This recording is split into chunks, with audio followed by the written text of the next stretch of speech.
ക്കാരാണെങ്കിൽ tender വിളിച്ചാൽ മതി എന്ന് പറഞ്ഞു. അപ്പോൾ കയ്യിൽ കാശുള്ള ആർക്കും കൊടുക്കും എന്നുള്ളതാണോ? അപ്പോൾ ഒരു അല്ല, സ്പോൺസറായി വരാൻ കയ്യിൽ പണം വേണം എന്നുള്ളത് മാത്രമാണോ മാനദണ്ഡം?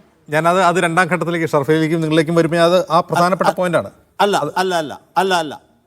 അല്ലല്ല ഇവിടെ കയ്യിൽ പണമുണ്ടോ എന്ന് നോക്കിയിട്ട് നിശ്ചയിച്ച സ്പോൺസർ അല്ല. ഈ പ്രൊജക്റ്റ് 1 വർഷം മുമ്പേ ആലോചനയിലിരുന്ന പരിപാടിയാണ്. ഈ പരിപാടി ആസൂത്രണം ചെയ്ത് നടപ്പിലാക്കുമ്പോൾ SKFനെ സംസ്ഥാന ഗവൺമെൻറ് ഏൽപ്പിക്കുകയും ഇതിന് സാമ്പത്തികമായിട്ടുള്ള ബാധ്യത ഏൽക്കാൻ പറ്റിയതിനെ ഒരു സ്പോൺസറെ കണ്ടെത്തി മാസങ്ങൾക്ക് മുമ്പ് നടന്ന ഒരു എഗ്രിമെൻ്റാണ്. അതിൻ്റെ അടിസ്ഥാനത്തിൽ AFA ആയിട്ട് കരാർ ഒപ്പിട്ടു.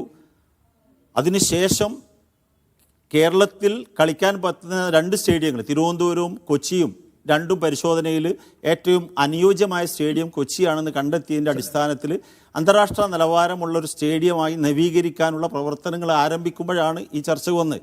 അത് പണം നോക്കിയിട്ട് ഒരാളെ ചെലവഴിച്ചു എന്ന് പറയാൻ പറ്റില്ല. അർജൻറ്റീന ടീമിനെ കൊണ്ടുവരാൻ തയ്യാറായി അതിൻ്റെ സാമ്പത്തിക ബാധ്യത ഏറ്റെടുത്ത സ്പോൺസറെ സ്റ്റേഡിയം നവീകരിക്കാൻ ഏൽപ്പിച്ചു എന്നേ പറയാൻ പറ്റുള്ളൂ. ഓക്കെ, ഈ AFAയുമായിട്ട് കരാറൊപ്പിട്ട കാര്യം പറഞ്ഞു. കുറഞ്ഞ പക്ഷേ ഇത് ഇന്ത്യൻ ഫുട്ബോൾ അല്ല, അത് കേരളത്തിൽ ഒരാളെ ഉള്ളൂ, കേരളത്തിൽ ഒരാൾ മാത്രമേ അതിനുള്ളൂ എന്നാണോ താങ്കൾ പറയുന്നതെന്നാണ് എന്റെ ചോദ്യം. ഷറഫലി ആ സ്പോൺസറെ കണ്ടെത്തിയ കഴിവുള്ളൂ എന്ന് സർക്കാർ പറയാൻ പറ്റില്ല.